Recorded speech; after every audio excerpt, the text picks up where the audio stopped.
Yeah. The higher this one.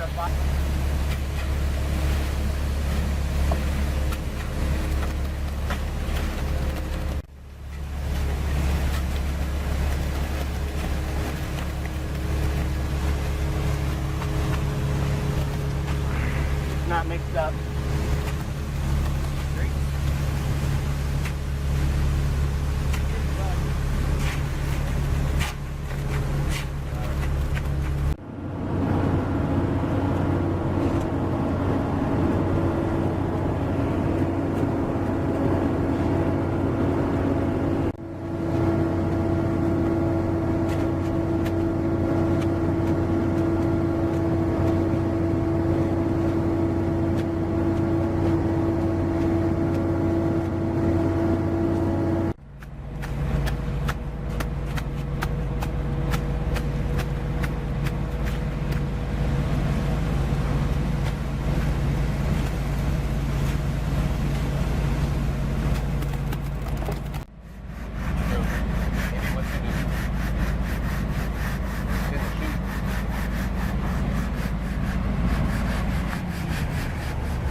Broadcasting again a pail, 60 pounds. You don't have buildup in one spot, right? So you walk your way around, or you walk your way down, and then also it's going to relate to how much product you're using for 100 square foot. We're also bringing that screen from, okay, for a building plan. Pay attention to your outside edge.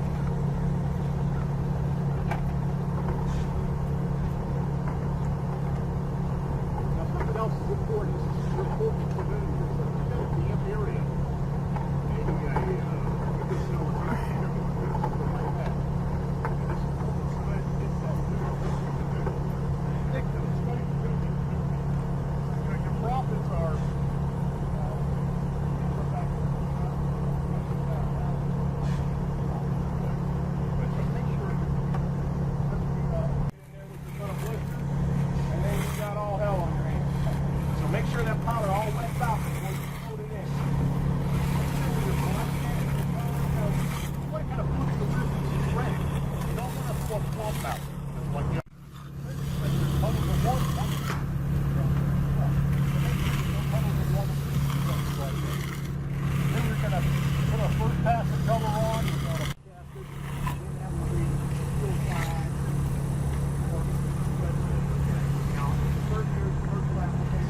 No, they're under contract for a couple more years. We can complete the contract. Well, it breaks down. How long is that?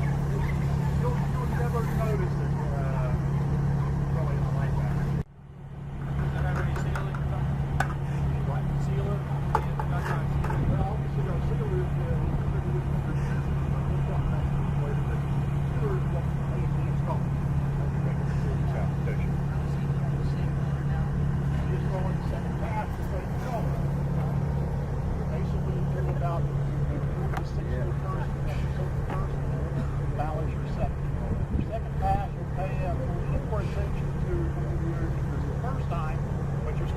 putting a good even coverage on. Again, let it wet up so many that you use this product, okay, which will help just write whatever. as it darkens. That's when you want to start your out.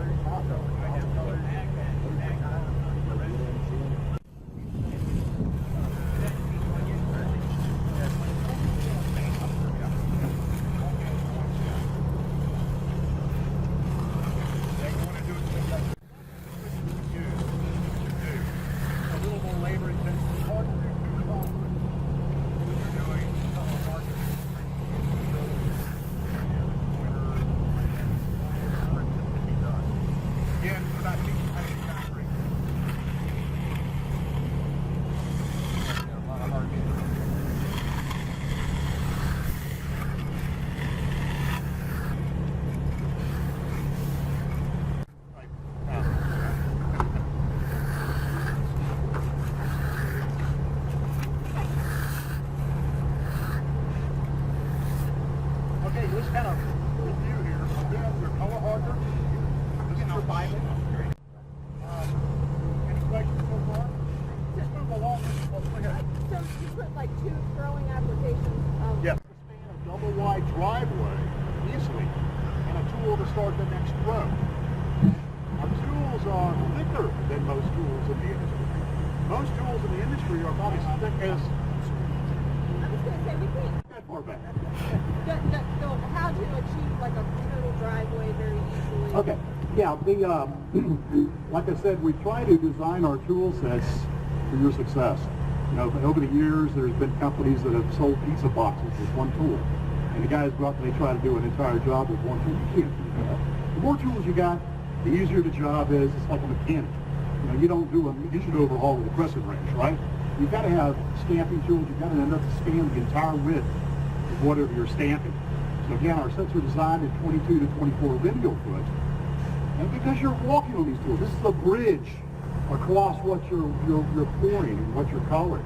You're going to lay these tools out, and you're going to walk on these tools. And you're going to walk these tools in and stamp them as you move. And then as you move down and leapfrog these tools, you'll be using, of course, a tamper to maintain that even consistency.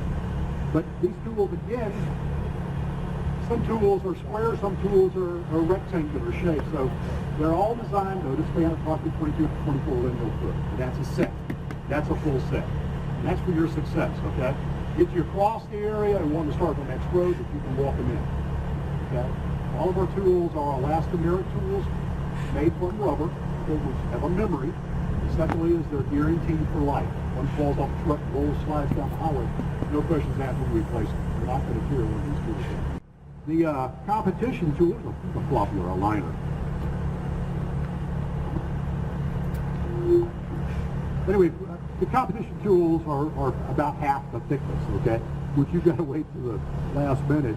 Concrete's beginning to set up before you can get on it. That cuts down how much you can pour it from, right? You know, your key to your success is getting that concrete on the ground, getting it colored, and getting it stamped before it sets up, right? And if you pour 10 yards of concrete and it sets up before you're able to get it stamped because you have thin tools, you can't get on it, you're in trouble. You know, it can be very costly. Okay, here's a floppy. Here's a liner. All of our sets contain one of these tools simply because when you're working in tight areas next to a wall or a kitchen, you have liquid release, which is clear. So you can use liquid release sometimes on projects where you don't want. Something else is very, very, very important. Once you've thrown your release, you cannot trowel again. Okay, it's done. Okay? You try to trowel it, you'll smear that pigment into the concrete and you'll have to scrape off the color and start over again. Okay? So what I've always done is, you know, on a big driveway or something like that, I've only released a row or two in front of where we're working. That way, in case an animal walks across, I don't know why they're attracted to concrete.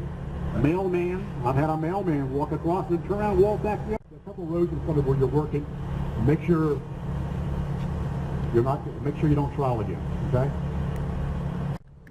Hang over the outside edge, will hang over the form board, the tool will hang over, and it may not get that real nice texture as an inner area may get. So we'll texture the outside area edges first.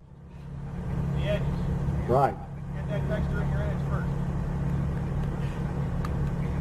Guys, notice you can throw that release on with a mason's brush. That is the best way. That stuff is light and fluffy, it clings to that brush.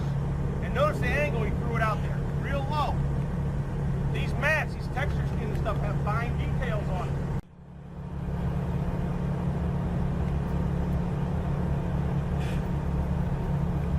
Something else, while we're getting this fixed to get stamping started,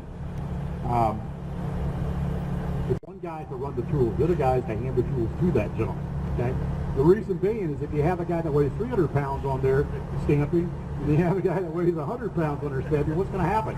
You're going to have a lot of variation, aren't you? Yeah, so, you know, one guy in your group's going to step forward and say, hey, I want to be the stamp guy, I want to run the tools. He's your stamp guy. They can just hand the tools, they bottom. You can feel them bottom out and you know how much pressure to put on them. A good stamp guy is going to have an S tool. Something else I want to talk about here, an S tool in their back pocket.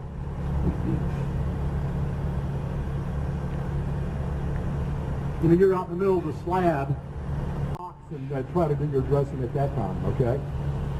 Everybody saw the little S tool? What this does, it's the same width as the ground line of these tools, and a little squish up, or maybe an area maybe around the outside perimeter where the forms are, you can finish a line, okay? You never want to drag it, you want to put it down and tap it, okay? You can actually push it in, or if it gets hard, you can use it and tap it with a hammer on the back, tap it, okay? See how these tools ran? Now there's a notch there, so that's important. As we're talking about, make sure you pre-plan. Play with the tools first, you'll know how they run. You know, there's nothing worse than laying a tool down in the wrong spot, you know, because you're going to have lines, you know, you'll be able to see those lines. Question?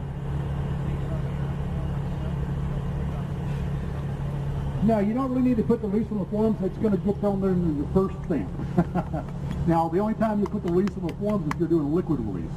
You want to spray your stamp tools first, okay? And use them for the next job if it's especially if it's a different color. See how that form, the stamp actually comes over the top of the form? You know, that form's going to hold that tool up a little bit, so you're not going to be able to get that texture. That's why we went around the perimeter and textured. Remember we put that textured skin and went around the perimeter? That's it right there.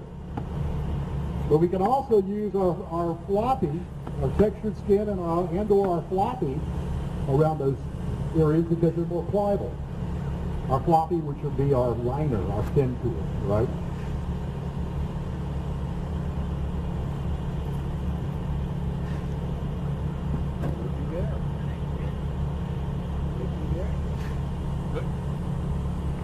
Always pick your tools straight up, straight down. What's the life expectancy of the rubber form? Lifetime. Lifetime. Once you buy it, Lifetime. You know, I mean, you can leave them in the sun for years and years and years, and they're going to start to create something. So what we're going to do is we're going to break into groups, jump back here, and move back to a pad. We've got Scott back there, and I'll be back there, and you'll be back there, and we'll. I'd say about 10, 12 people per slab, so start there, and if it looks crowded, just move on to the next one. And we're going to try to stay off this slab since we're sealing this up next, and all these little nice go over.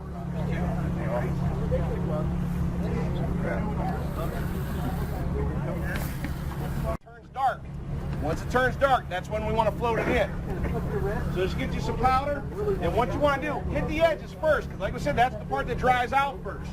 Then once you get it out there, roll it across the slab. We're not trying to create divots in there. We just want to throw material out there nice and easy. Treat the edges, and then you take the rest and roll it out over top of it. Go ahead and grab some and start working it around there.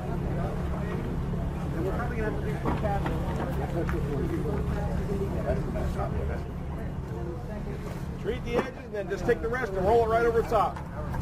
I know some of you guys have been bowling before. Go ahead. You can throw multiple colors.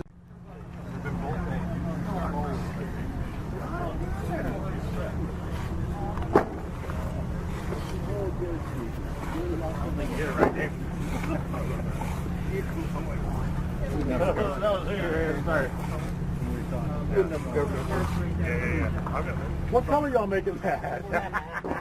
Who's your boy, Jason? I got a lot of guys that do We got that. any other colors? Whatever colors they Yeah, got hey. left in their warehouse. That's a rock. Then we can float it in. All right, we got tools. We got mag floats there. Once we get the pedals on here, I think we look pretty wetted out. All right, go ahead. Let's take these tools and float this color in. No surgery. Bless it. Bless the top. Get the water. Just to wet that powder out. Because the powder's only going to stay up. Color, I haven't done it. A little bit of pressure. Too much of the red.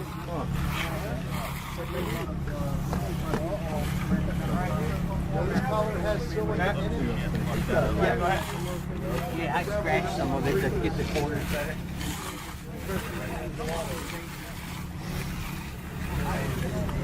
Got my Sunday jeans dirty now.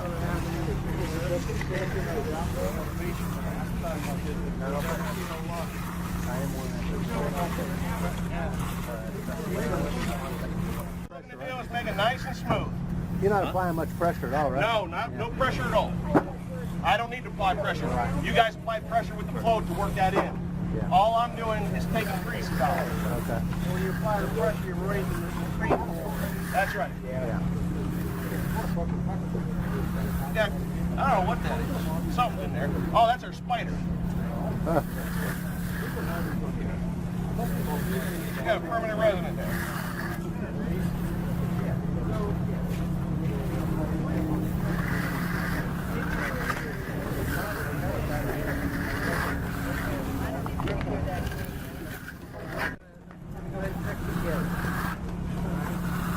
Anybody stamp for it?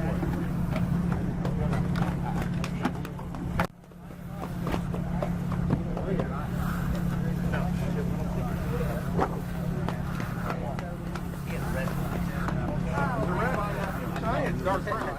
Oh yeah, you're right.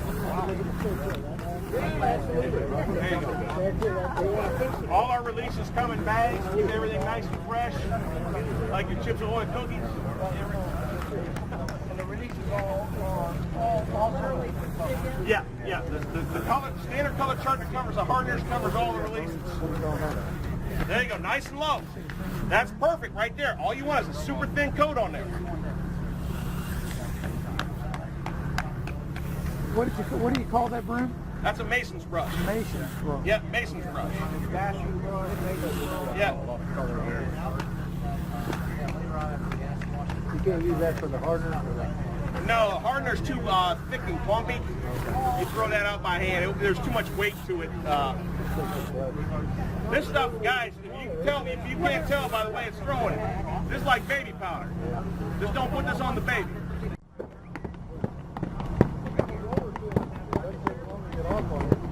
Got that one in there.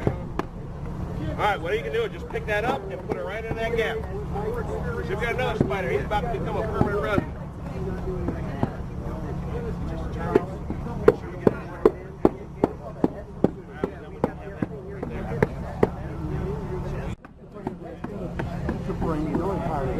How many guys you got?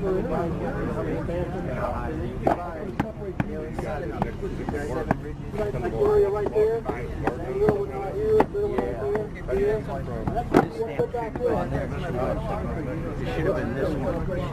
That isn't stepped in at all. They don't do touch-ups.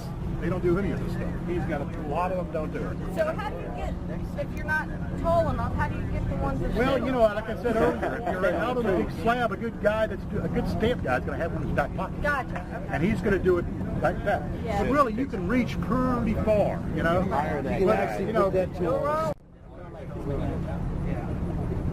Oh, you put the bottom.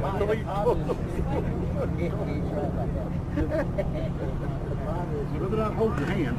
Because I deal with it every day. That's why I actually work in the wool shop. Which garden is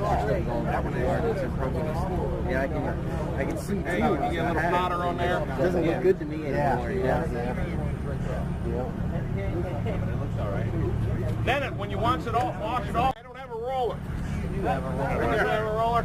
All right. Here's a roller. It's a little thick for this, but guys, when you get into these and you get some mud up in between, you sell these rollers, and you can come right in here and knock these ridges down. That's where the two mats met or moved a little bit or something? Yeah, you get a little bit of cream that shoots up in between there. But all you do is just take this and you come in here. As your guys, when you're out here on the stamps, your guy picks the stamps up to move it, just have him turn around and look, because it's a lot easier when you're out there in the middle of it. And you just knock these down. Yeah. So you don't have to keep it wet, do you? No, and it's still wet. This concrete's still wet. No, the roll itself. No, the roller you want bone dry. Because you're working you're working in dry powder, so you want to make sure it's nice and dry. So you have one of those in the pocket along with that S tool while you're stamping? Different sizes? Different sizes, yeah. Each stamp pattern has its own grout line, and there's one of these that goes with it. We make 7 of these. 7 different sizes of these. And all they do is they come in here and you knock these cream down. We've got water over here. And then in a minute we'll show you another way to fix it the next day. Yeah. Yeah, I already talked about chipping them off. You drive yourself crazy trying to make it perfect? Yeah. Is that what happens? Or? Yeah. Anybody have any questions while we're on it? Next one, Francis is doing all by himself. He's taking this back home with him. You're going to have to be hiring a whole crew now.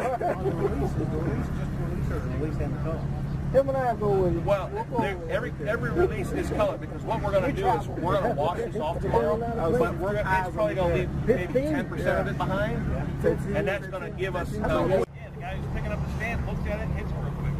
What are we doing?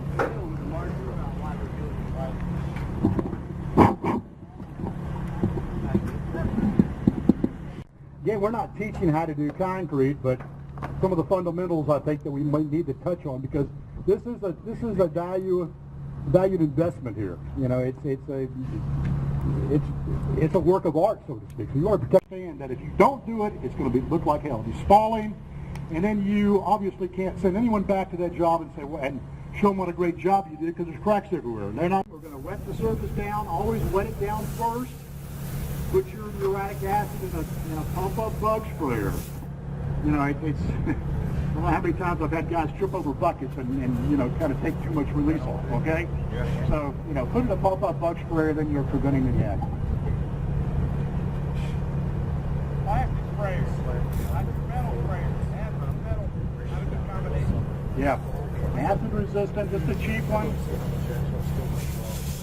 We're gonna broom in a circular motion, and that was done a few months ago. It's been rained on us probably a zillion times. You know, it's rain like every other day down here. Right. But you still see 4 months ago. You need the acid. Oh, is this one? See how much release is coming off? See that dirty gray water?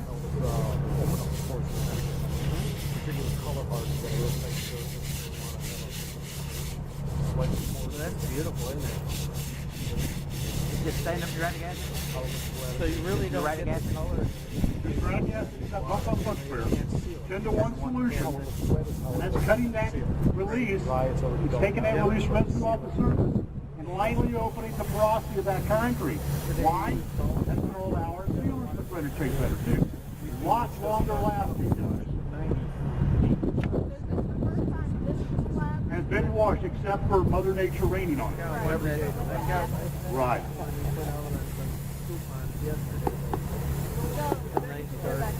A what? You can use a deck room. You know, you don't want to take too much off, don't want to over scrub.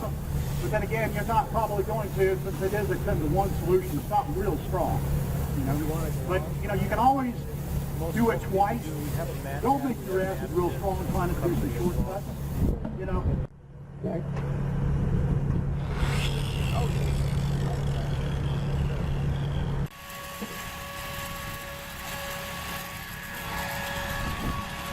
This is what separates you from the guys down the street. You know, we talked about, you know, a lot of guys don't do it. It's the time to make a world of difference.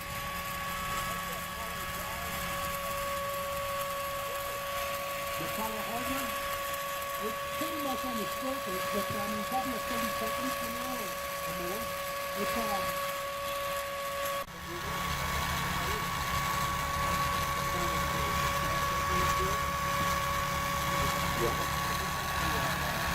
have enough tools in your back pocket, you can absorb them sometimes, you know?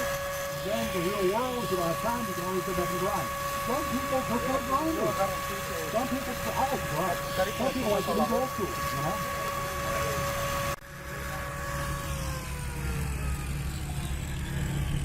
Looking good. Okay, now what we've done, we're going to blow this off first.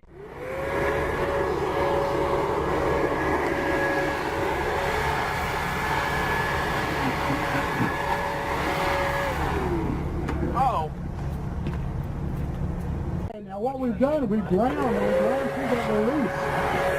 We ground through that release color, didn't we? So next we used what color? And we'll dab it in there in a dry state. We're going to burnish it. Just rub it into the grout line. We're going to burnish that pigment. Now if you've got an area that's spalled or chipped or something like that, you know, with the stone pattern you can get away with it. You can just grind it, touch it up, and make it look like part of the stone, because no stones are perfect. They're all different, okay? If it's a pattern, maybe square, a slate, or something like that, and you need to address that by repairing it, you can take Color-Hardener, okay, and you can put a pinch of Portland in there to tone the color down, because Color-Hardener used after it cures for a day, okay, and you'll never see it, okay? Go ahead.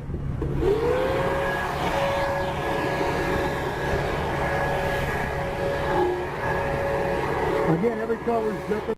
And protect your customers and customers. We have a totally crystal clear, non-ambering thermoplastic designed for decorative. And again, it's non-ambering. It's a 25% solids, so it's going to penetrate and give it. It's going to give it your release colors, and it's going to make those jump out as well, as you're going to see here in a second. No. The release, it's going to darken the release color. It's going to wet it up, okay? Now, something important, this is a solvent-based sealer, okay? Solvent-based sealers do not like moisture. In fact, no sealers like moisture. Even water-based sealers doesn't like moisture. So it's got to be thoroughly dry before you put it on. If you put it on and it's wet and you're putting it on a wet surface, it's keeping, you know, coatings, yes, definitely. Xylene or toilet? You can clean up with xylene. Okay. What's the solvent you're using for this? It's a blend. Proprietary. Yeah, it wets up, it brings out the color. Now, it's very important that you put it on paper thin also, okay? In a real breezy time of day or a real hot time of day, you put it on real heavy, what's going to happen? That top is going to dry, and the solvents underneath are still trying to evaporate to dry, so it's going to leave little bubbles everywhere, okay? So make sure you put it on paper thin. And it's really a better idea to really seal in the cooler part of the day. It's going to maintain a lot of the heat from the sun all day. We're using a small nap roller, 3/8-inch nap roller here. So, you know, on a deep relief pattern such as large random flagstone, we're having to take a little brush, which makes it a little easier to kind of brush in these areas in. Makes it a little quicker. When you're in a large area, you're going to have your other guy come in and brush and all that before you continue going back. You can, yes, sir. Absolutely.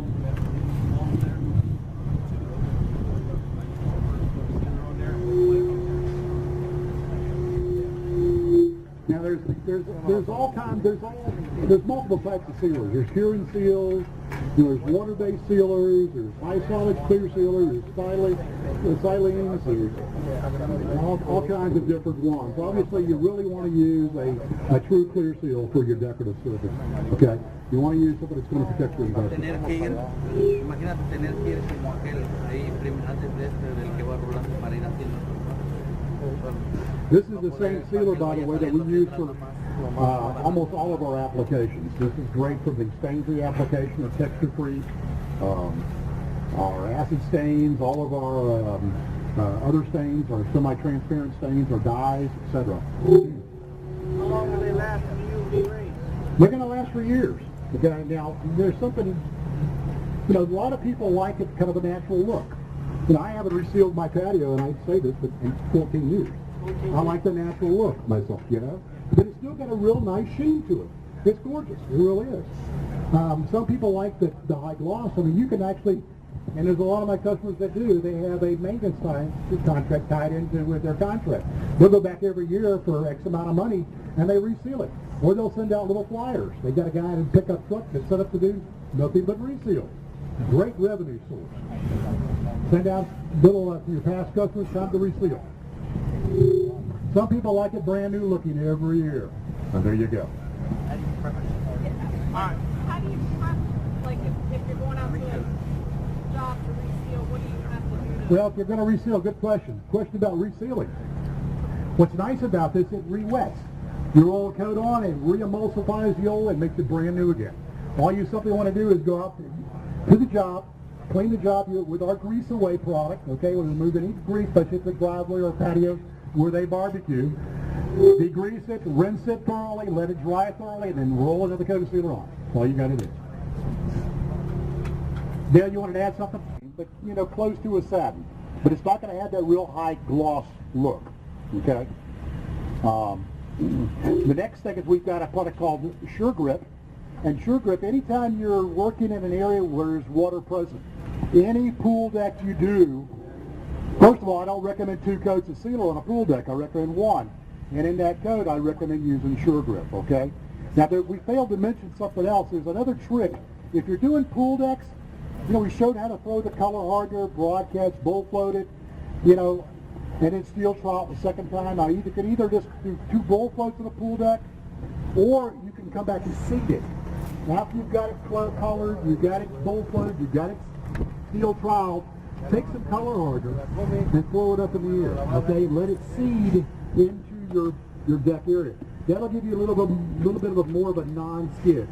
Pool decks are notorious, even though this is a decorative and it's a non-skid, typically non-skid application, they can still be slippery if water is set on top of it, okay? Kids running around, so protect yourself. Put maybe a seated and also use Sure Grip. You also have what I call Ultra Grip, which is a lot coarser, but you don't want to use it with the clear seal. That would be perfect for the concrete stain sealer application, like our spray deck, handle of concrete stain, because you could see it.